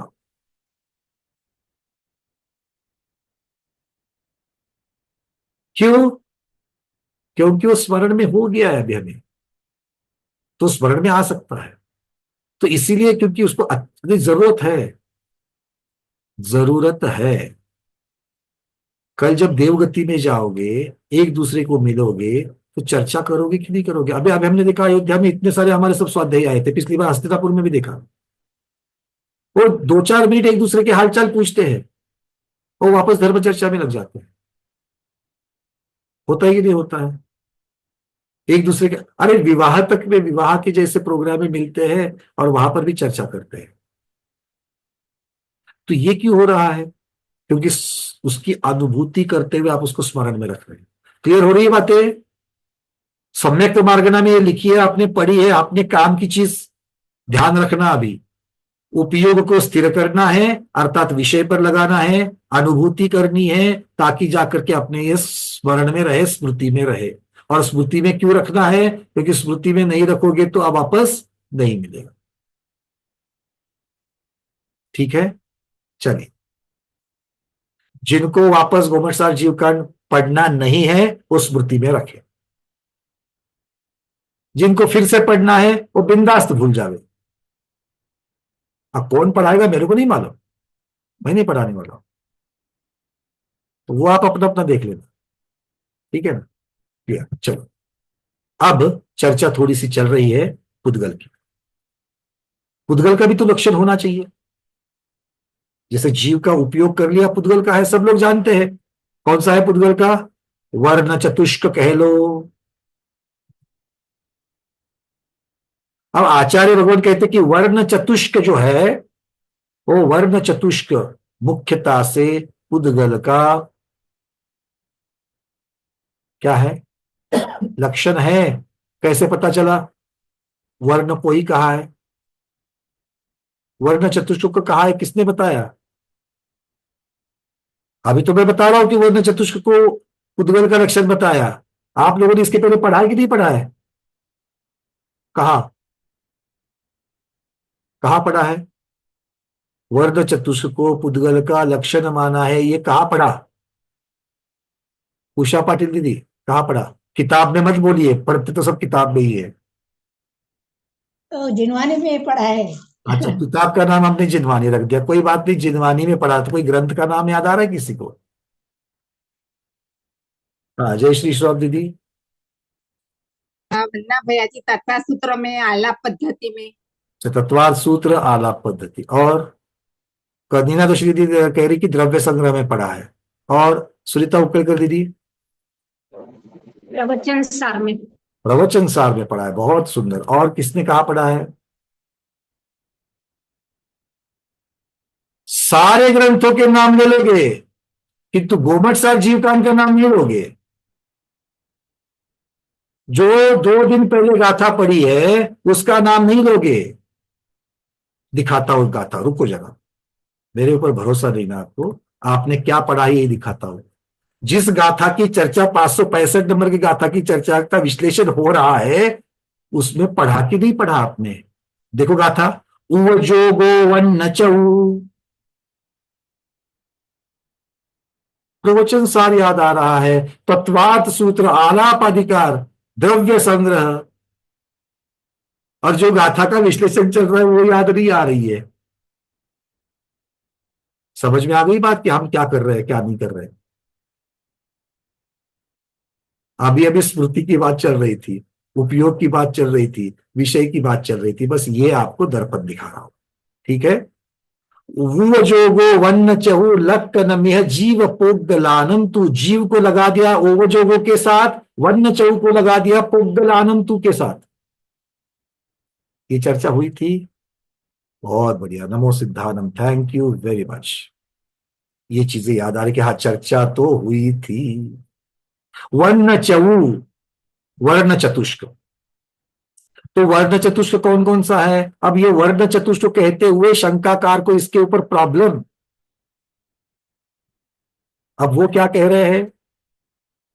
वो कह रहा है आचार्य भगवंत, आपने वर्ण चतुष्क कहा, पर आपने स्पर्श रस गंध का नाम क्यों गाथा में नहीं लिया? वर्ण को तो आपने ले लिया, स्पर्श रस गंध को क्यों नहीं लिया? ये आप हमारे और आपके जैसे ही है कि नहीं है? उनका नाम ले लिया, हमारा नाम क्यों नहीं लिया? मंच पर तो हमको भी बुलाया था, पर उनका नाम ले लिया, हमारा नहीं ले लिया। तो आचार्य भगवान उत्तर दे रहे हैं, वो बोलते नहीं, नाम नहीं लिया हमने। क्यों? क्योंकि स्पर्श रस गंध ये वर्ण के अविनाभावी है। जहां पर वर्ण का नाम आएगा, स्पर्श रस गंध का भी नाम आएगा ही आएगा। पंकज भाई यहां से भले दीपा दीदी का नाम ले रहे, अरविंद जी का नाम ले रहे, स्मिता दीदी का नाम ले रहे, इसका अर्थ ये नहीं कि वो तीनों के नाम है। उनमें बाकी सब स्वाध्यायी आ जाते हैं। अच्छा हो गया भैया बता दिया, हम तो नहीं बोल सकते कि वो आपको, है ना। चलो आ गई बात समझ, क्लियर है। तो ये जो अभेद रूप कथन जब हो रहा है, और भेद रूप कथन, हम लोग स्वाध्याय करते हैं इन चीजों को, देखो हम सब जगह पर इसी चीज को याद कर रहे हैं। अभेद कथन, भेद कथन, सूक्ष्म कथन, सामान्य कथन, विस्तृत कथन, और कौन कौन सा, कारण कार्य वाली व्यवस्था, अलग अलग तरीके से जान रहे कि नहीं जान रहे इनको। तो ज्ञान को कौन सी अपेक्षा से कहा जा रहा है, ये भी यहां पर आचार्य भगवत कह रहे हैं। वो कहते हैं कि स्पर्श रस गंध वर्ण के अविनाभावी है, इसलिए वर्ण कहते ही उनमें इनका अंतर्भाव अपने आप हो जाता है, इसलिए चौ शब्द के द्वारा उनका ग्रहण होता है। तो चौ शब्द लगा हो या नहीं लगा हो, अगर वहां पर वर्ण शब्द है तो वर्ण के साथ में, अर्थात जिसमें वर्ण है उसके साथ रस स्पर्श रसगंध है ही है, ये अविनाभावी है। जैसे किसी में ज्ञान है, ये कहने के पश्चात उस पर दर्शन है कि नहीं है ही है। किसी को श्रुत ज्ञान है, ये कहते ही उसको मति ज्ञान है कि नहीं है। जीव को ज्ञान है, ये कहते ही कम से कम मति और श्रुत ज्ञान है कि नहीं है। ऐसा कोई जीव है जिसको मति श्रुत नहीं, सीधे अवधि ज्ञान और मन पर्याय ज्ञान, ये दो ज्ञान है? दिखा नहीं। तो आचार्य भगवान कह रहे कि ये उसमें उसी का अंतर्भाव हो जाता है। अब स्पर्श किसे कहते हैं? आचार्य भगवान कह रहे कि जो स्पर्श किया जाता है उसे, या स्पर्शन मात्र को स्पर्श कहते हैं। तो स्पर्श करने की क्रिया जो है वो स्पर्शन है, या स्पर्श मात्र, उस क्रिया से जो अनुभूति हो रही है, शब्दकार तो ले लो, बिल्कुल जी, महसूस। तो स्पर्श करने की क्रिया हो या स्पर्श से होने वाली अनुभूति हो, दोनों को भी स्पर्श ही कहा जाता है। मैंने स्पर्श किया, भगवान के चरणों को स्पर्श किया, क्रिया दिख रही है। और जब सूक्ष्मता में चले जाओ तो चरण का स्पर्श कर लिया, मतलब क्या किया? सिर्फ चरणों को स्पर्श कर दिया। वो जो स्पर्श किया तो आपके भाव कैसे हो गए? वो भगवान है, मैं तुच्छ हूं। क्योंकि चरण किसके छूते हैं? अपने से नीचे वाले के या अपने से ऊपर वाले के? अपने से ऊपर वाले के। मतलब चरण छूने से आपने उनको पूज्य बना दिया, तो पूज्यता वाले जो भाव बन गए उसकी अनुभूति होती कि नहीं होती है? वो पूज्यता की अनुभूति करने कराने के लिए तो चरण के स्पर्श की चर्चा है। ठीक है, क्लियर है? तो स्पर्श क्रिया मात्र या उसकी जो अनुभूति है, दोनों भी स्पर्श है। तो स्पर्श कैसे होते हैं आपको बिल्कुल रट्टा मार करके भी याद है। स्पर्श कैसे? 8 प्रकार के स्पर्श होते हैं। मैं जब कहता हूं कि आपको रट्टा मारने की, ऐसा मत सोचना मैं दोष दिखा रहा हूं, मैं आपकी तारीफ कर रहा हूं, मन से कह रहा हूं। क्योंकि रट्टा मार करके याद रखना ये बहुत बहुत बड़ी चीज है, सबको नहीं आता। जब कोई बिल्कुल आगम की परिभाषा जो कि त्यों बताता है, भले समझे या ना समझे, पर जो कि त्यों बताता है, हमें अच्छा लगता है। अरे उसने उतनी मेहनत करी है तब जाकर के उसको याद है और पूछने पर बता पा रहा है। तो इसलिए रट्टे का अर्थ अलग मत लेना। आचार्य कह रहे कि कोमल, कठोर, भारी, हल्का, ठंडा, गर्म, स्निग्ध, रुक्ष, ये 8 स्पर्श है। अब इसी के जैसे स्वाद को लगा देना। स्वाद की क्रिया या स्वाद की अनुभूति, ये क्या कहलाती है? रसना कहलाती है या रस कहलाती है। उसके 5 भेद: तीखा, खट्टा, कड़वा, मीठा, कसैला। अब जिसको कसैला कहना है, चरपरा कहना है, वो कैसा होता है, किसके जैसा होता है, बरसों से चर्चा करते आ रहे हो, अब नहीं करो। ठीक है, जो है सो है। तीसरा, जो सूंघा जाता है या सूंघने के पश्चात जिसकी अनुभूति होती है, वो गंध कहलाता है। सुगंध और दुर्गंध 2 प्रकार के गंध। जिसका कोई वर्ण है या वर्ण की अनुभूति जिससे होती है, वो वर्ण कहलाता है। काला, नीला, पीला, सफेद, लाल, 5 प्रकार के वर्ण कहे जाते हैं। तो इस प्रकार से ये विषय भी कहलाते हैं। और अच्छा, ये अब थोड़ी सी बात, ये हमने कहा पढ़ा? गोमठ जीवकान में पढ़ा, पक्का याद रहेगा। वर्ण चतुष्क की अपेक्षा से अब थोड़ा सा कार्तिकेय अनुप्रेक्षा में जो आया है ना, वो एक गाथा लेकर के उसको भी समझते हैं। कार्तिकेय अनुप्रेक्षा ये थोड़ा मुझे ज्यादा प्रिय लगता है ग्रंथराज। वो इसलिए उसके विषय मात्र के लिए नहीं है, क्योंकि साक्षात गुरु के मुख से पढ़ा हुआ है। उसका एक अंश क्यों ना हो, किंतु साक्षात गुरुदेव ध्यान सागर जी महाराज के मुखारविंद से इसको पढ़ा है। अलग अलग चीजों के साथ में उसको अलग अलग तरीके से पढ़ा है, और इसीलिए ग्रंथ बड़ा अच्छा लगता है, उसकी मेमोरीज के साथ में होता है। आचार्य भगवान कार्तिकेय अनुप्रेक्षा में कह रहे हैं, जम इंदिये हि गिज्झम रूवम रसगंध फास परिणामम तम चिय पुग्गल दौवम अनंत गुणम जीवरासीदो। ये स्पर्श आदि के जो मूल भेद है, इंदिये ही गिज्झम रूवम रसगंध फास परिणामम तम चिय पुग्गल द्रव्यम। वो पुग्गल द्रव्य, कौन सा पुद्गल द्रव्य? जिस पुद्गल द्रव्य के स्पर्श रसगंध आदि परिणाम है, स्वभाव है, लक्षण है, वो पुद्गल द्रव्य कितना है? अनंत गुणम जीवरासीदो। संख्या कह रहे हैं, जीव की राशि जितनी है उनसे अनंत गुना है। अब इसको याद कैसे करें? रट्टा मार कर तो कर दिया था। जीव की संख्या अनंत है कि नहीं है? जीव अनंत है कि नहीं है? है। संसारी जीव भी अनंत और मुक्त जीव भी अनंत, क्योंकि अनंतानंत सिद्ध परमेष्टिभ्यो नमः ये कहते हैं। जीवों में वनस्पति का एक अनंत है, इसलिए वो भी अनंत, संसारी जीव भी अनंत। तो पुद्गल द्रव्य अनंत है, ये कैसे हम समझेंगे? पुद्गल द्रव्य अनंत है, इसके लिए भी तो कुछ ना कुछ तो अपने पास ट्रिक चाहिए, याद रखने के लिए लॉजिक चाहिए, आया ना? इसलिए आचार्य भगवान कह रहे हैं एक एक आत्म प्रदेश के ऊपर अनंत अनंत पुद्गल द्रव्य वर्गा विराजमान है। हाँ या ना? जो आश्रव और बंध को प्राप्त होती है वो विश्वसोपचय रूप वर्गणा नो कर्म की या कर्म की पुद्गल है कि नहीं है, और एक एक आत्म प्रदेश पर कितनी है? अनंत अनंत है। प्रति समय अनंत आती है, प्रति समय अनंत आती है। तो ये वाला अगर आत्म प्रदेश है तो इस आत्म प्रदेश के ऊपर अनंत है, उसको खींच लिया, और दूसरे अनंत है उसको भी खींच लिया, तीसरे अनंत है उसको भी खींच लिया। अरे प्रति समय तो खींच ही रहे हो और प्रति समय छोड़ भी रहे हो। जो निर्जरा को प्राप्त हो रही है नो कर्म और कर्म वर्गणा, वो क्या बन रही है? वो विश्वसोपचय हो रही है।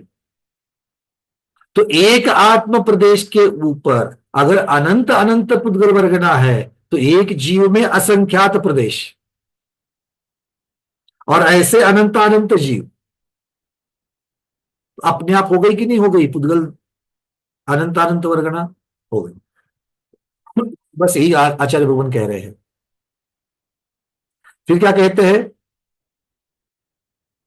प्रवचन सार का सुनीता उकेकर दीदी ने बड़ा सुंदर उदाहरण दिया था। प्रवचन सार में भी न्याय तत्व अधिकार में इस प्रकार का वर्णन आ रहा है। वर्ण रसगंध फासा विजंते पुग्गलस्य सुह मादो पुरवी पर्यंत सद्दो सो पुग्गलो चित्तो। सूक्ष्म परमाणु पुग्गलस्य सुह मादो वर्ण रस गंध फासा विजंते। कैसा है पुद्गल? जो वर्ण रस गंध स्पर्श सहित है। ऐसा कैसा है पुद्गल? तो कहां कहां कैसे कैसे स्वरूप में है? बोले सुहमादो, सूक्ष्म से लेकर पुरवी पर्यंत सद्दो। पूर्वी मतलब महास्कंध पूर्वी पृथ्वी पर्यंत पुद्गल का रूप है। तो एक सूक्ष्मता से लेकर के महास्कंद पर्याय तक आचार्य भगवान पुद्गल को बता रहे हैं, और ये सारा का सारा पुद्गल वर्ण स्पर्श रस गंध के लक्षण के साथ रहता है। उन 4 प्रकार के गुण उसके साथ में विद्यमान रहता है। अच्छा, इसके सिवाय वो कहते हैं इसके सिवाय अक्षर अनक्षर आदि के विविध प्रकार का जो शब्द है वो भी पुद्गल है, अर्थात पुद्गल की पर्याय है। तो सिर्फ कार्बन वर्गना और द्रव्यो कर्म वर्गना इतना ही स्वरूप नहीं है, सूक्ष्म से लेकर के महास्कंद तक इतना ही नहीं है। तो इन सब के बीच में शब्द आदि जो पुद्गल वर्गनाएं हैं वो उसकी अपेक्षा से भी पुद्गल होता है। ये आचार्य भगवान पुद्गल के उपलक्षण अधिकार में कह रहे हैं। समझ में आ रही बात? ज्यादा यहाँ पर उपलक्षण में नहीं बता रहे क्योंकि आपको सबको पता है, और आपको पता है ये नेमिचंद्र महाराज को भी पता था, इसलिए उन्होंने ज्यादा चर्चा नहीं कही, सिर्फ वर्ण च वो इतना बोल करके उन्होंने छोड़ दिया है। ठीक है, यहां तक की बातें क्लियर? क्योंकि यहां से आगे अब आचार्य भगवान अगली गाथा जो है 566 नंबर की गाथा आ रही है हम सबके सामने।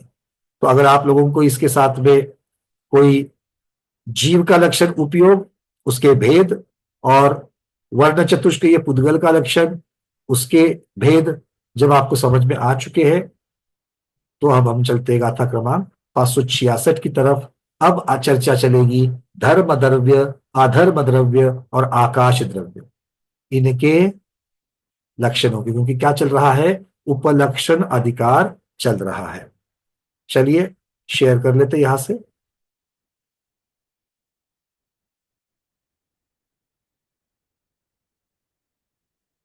अच्छा, इसके पहले इनके बारे में कुछ वर्णन आया कि नहीं आया उपलक्षण अधिकार में? धर्म अधर्म के बारे में, आकाश के बारे में गोबरसार में आया कि नहीं आया? अब झट से बोल रहे आ रहा, क्योंकि 565 नंबर की गाथा में उत्तरार्ध में आया था। तो 566 और 567 ये 2 गाथाओं में इन्हीं का विस्तार किया गया है। तो 566 आपके सामने है, क्या लिखा है? गदिष्ठानोग्रह क्रिया जीवानम पुग्गलानमेव हवे धम्मत्येन हि क्रिया मुखा पुनसाधगा होती। अब यहां पर मुख्यता से क्रिया की अपेक्षा से वर्णन चल रहा है कि क्रिया कहाँ है और क्रिया कहाँ नहीं है। कौन सी क्रिया होती है? गति ठानो गह क्रिया। तो क्रिया शब्द तीनों के साथ लगेगा, गति क्रिया, ठान क्रिया और अवगह क्रिया। मतलब गति क्रिया, स्थिति क्रिया और अवगाहन क्रिया, ये तीनों क्रिया किसमें होती है? किसमें होती है?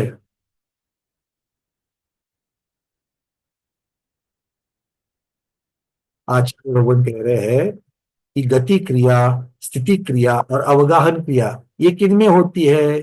दीपा दीदी। जीव और पुद्गलों में।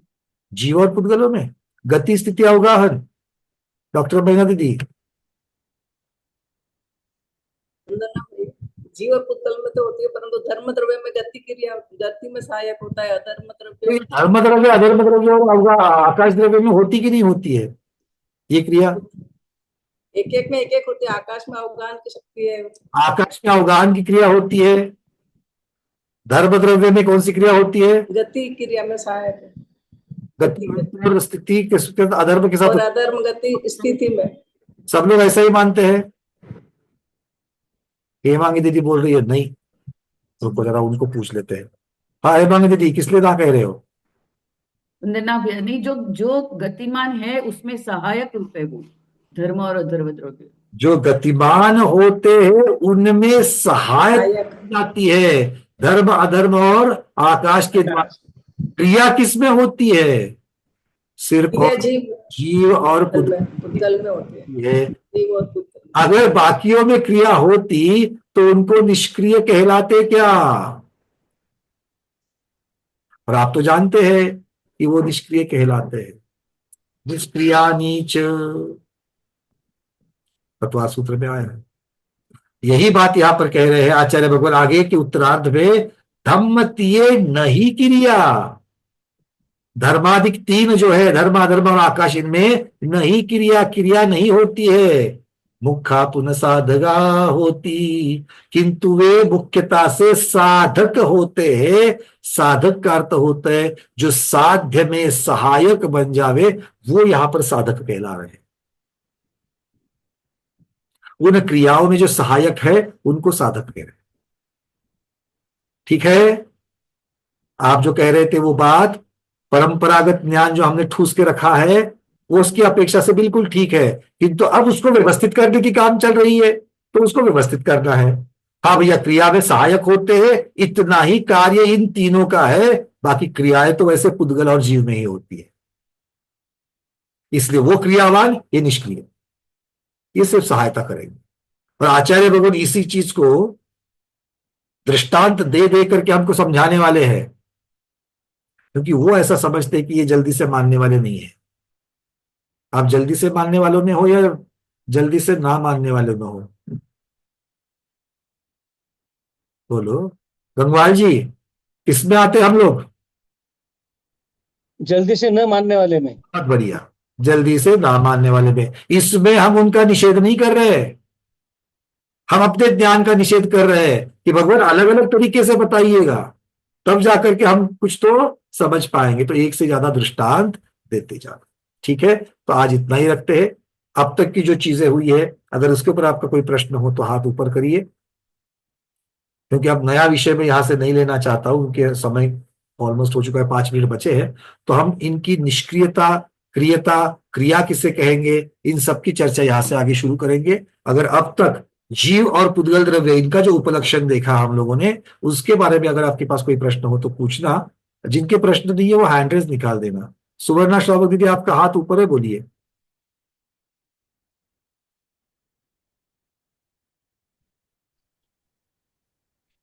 हाँ दीदी, अनम्यूट हो चुका है, बोलिए। वंदना भैया, नहीं कुछ नहीं पूछना। अच्छा, नीरज जी बोलिए। जैसे आकाश में पक्षी उड़ने में सहायक होता है आकाश के अंदर, वैसे जल के अंदर मछली तैरने में सहायक होती है। इसी तरह से पकड़ना होगा ना यहाँ पे। बिल्कुल, मतलब गति की क्रिया कौन कर रहा है?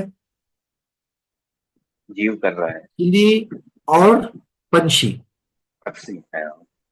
ठीक है, और उसको सहायक कौन हो रहा है? धर्म द्रव्य हो रहा है, क्रिया धर्म द्रव्य नहीं कर। और ऐसा क्यों, इसको सिद्ध किया जाए। चलिए, बहुत बढ़िया। अरविंद जी।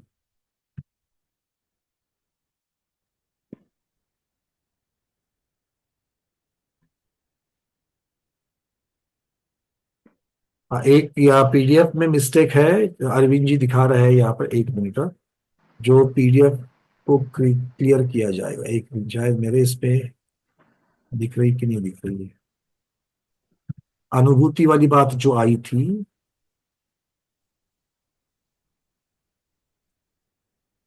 स्वयं अनुभूत पदार्थ का स्मरण स्वयं को ही होता है, अन्य के द्वारा अनुभूत का स्वयं को नहीं।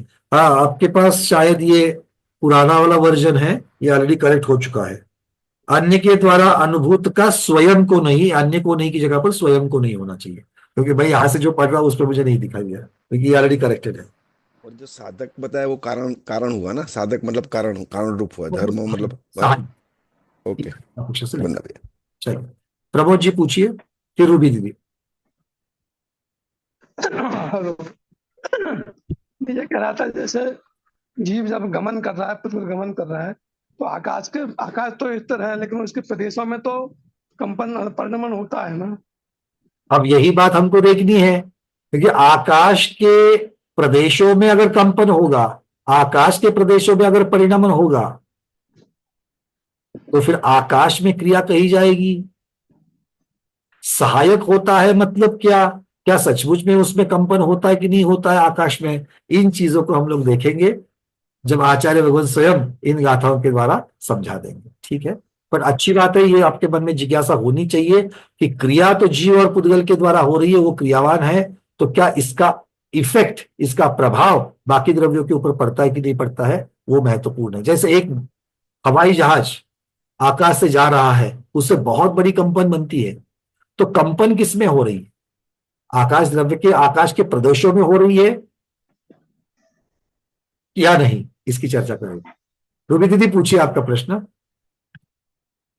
वंदना भैया जी, पूछना चाह रही थी कि ये जैसे अभी आपने बताया जीव और पुद्गल दोनों क्रियाएं कर रहे हैं, है ना, लेकिन मेरा चिंतन जो आ रहा है वो ऐसे समझ आ रहा है, मतलब मेरा गलत है तो आप बताइएगा प्लीज, है ना, कि जो क्रियाएं हैं जो भी है वो जीव करता है ना, जीव में हलचल है, जीव कर रहा है क्रिया, और पुद्गल तो मतलब शाश्वत है, वो उसका जब हमें कुछ चीज देखनी है तो पुद्गल सहारा बन रहा है, तो हम देख पाते हैं, क्योंकि जीव की हरकत हम देख नहीं सकते ना, तो पुद्गल को हम देख पाते हैं, तो हम इसलिए कह रहे हैं कि पुद्गल भी कर रहा है, लेकिन कार्य एक्चुअली में जीव कर रहा है सारा। तो आपको ये कहना है कि पुद्गल में क्रिया होती है, बट पुद्गल की क्रिया के पीछे जीव है, ऐसा आपको कहना है?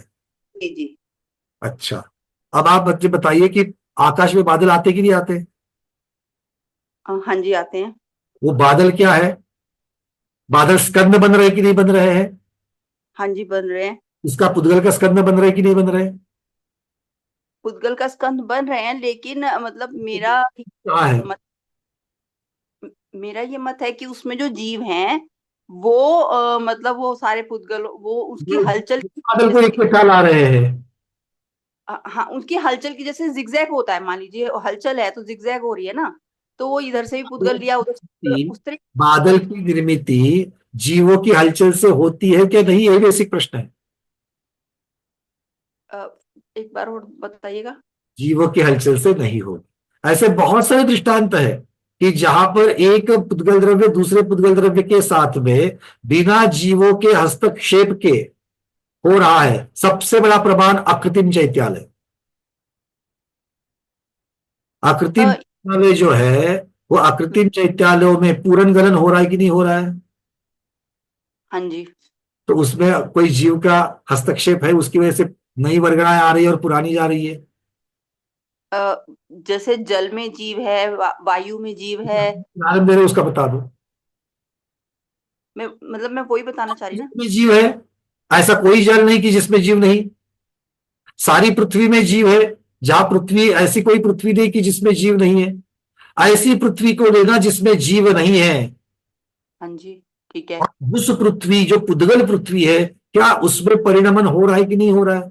और वो परिणमन किसकी वजह से हो रहा है? जीव की वजह से हो रहा है या काल की वजह से हो रहा है? ये सोचना। क्लियर? तो इसके ऊपर चिंतन करेंगे, उत्तर आपको मिल जाएगा। वैसे भी इसकी चर्चा आ रही है, तब तक के लिए मैं इसको छोड़ देता हूं। मीनाक्षी दीदी। बनाना भैया, वो मुझे एक प्रश्न ये हो रहा है कि सिद्ध भगवान में अर्थ पर्याय और व्यंजन पर्याय कैसे होती होगी? पर्याय की चर्चा में अर्थ पर्याय और व्यंजन पर्याय, अर्थ पर्याय जो है वो एक समय के लिए है और व्यंजन पर्याय जो है उसकी लंबे कालावधि की अपेक्षा से है।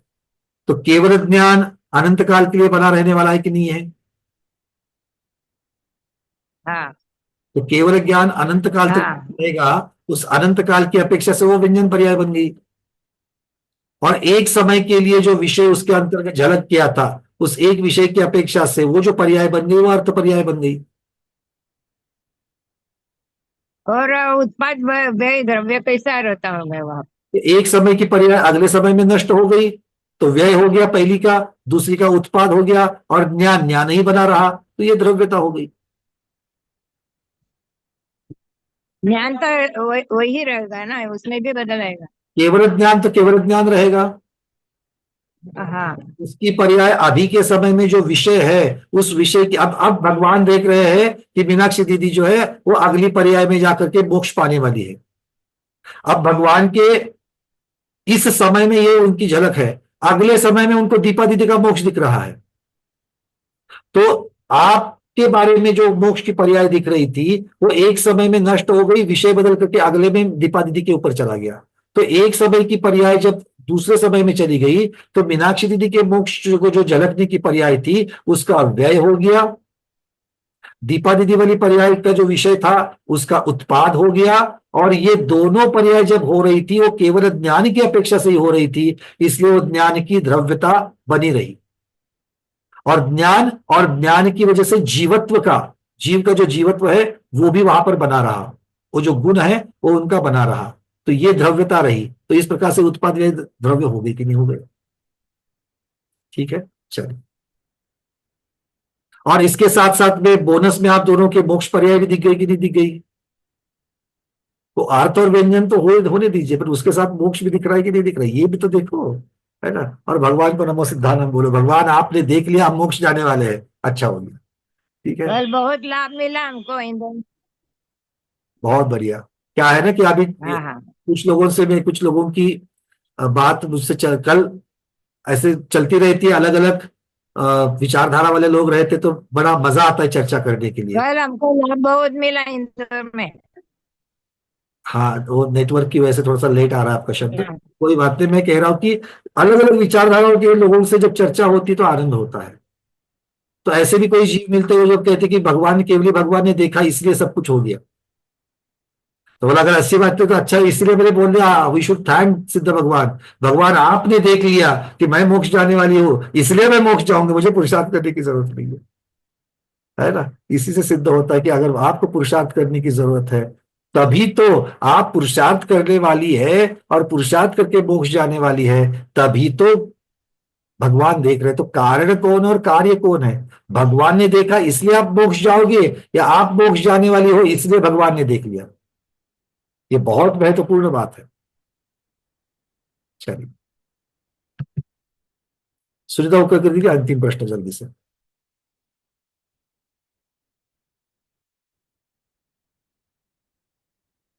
दीदी अनम्यूट नहीं हुआ। आ रही आवाज? अब ठीक है। हाँ, तो ये प्रश्न है कि वस्तुत्व गुण के कारण, सामान्य गुण के कारण ये क्रियावती शक्ति जीव और पुद्गल में हम देख रहे हैं। तो ये तो गुण सामान्य से सब में है, सभी द्रव्यों में, फिर उसमें भी क्या ये सब क्रिया दिखेगी? अब वस्तुत्व का अर्थ क्या सिर्फ क्रियावान होना है? वस्तुत्व क्या कार्य है? क्रियावान शक्ति, और जिस शक्ति के कारण प्रत्येक द्रव्य अपना अपना कार्य करते हैं। हाँ, अपना अपना कार्य करना और क्रिया करना दोनों में फर्क है। क्रिया की परिभाषा कल भगवान स्वयं बताएंगे, आचार्य भगवान नेमिचंद्र महाराज। क्रिया को क्या करके, क्रिया का अर्थ क्या लेना है? से पुद्गल को और जीव को क्रियावान कहा और बाकियों को निष्क्रिय क्यों कहा? इसकी अपेक्षा से है, उसका उद्घाटन जो है वो रहस्य उद्घाटन कल हो जाएगा। आज इतना ही रखते हैं। आज के स्वाध्याय को गुरुओं के श्री चरणों में बारंबार नमोस्तु वंदामि इच्छाकार करते हुए यहीं पर समापन करते हैं। जैनम जयतु शासनम, जैनम जयतु शासनम, जैनम जयतु शासनम। सुचिता दीदी, आप ही के ये जो प्रश्न था बड़ा सुंदर प्रश्न था कि वस्तुत्व सामान्य गुण जब सभी 6 द्रव्यों में है तो क्रियावान सिर्फ जीव और पुद्गल को क्यों कहा, बाकियों को क्यों नहीं कहा? इसकी चर्चा बहुत सुंदर चलेगी। हम अगले क्लास में इसको जरूर लेंगे। ठीक है, चलो।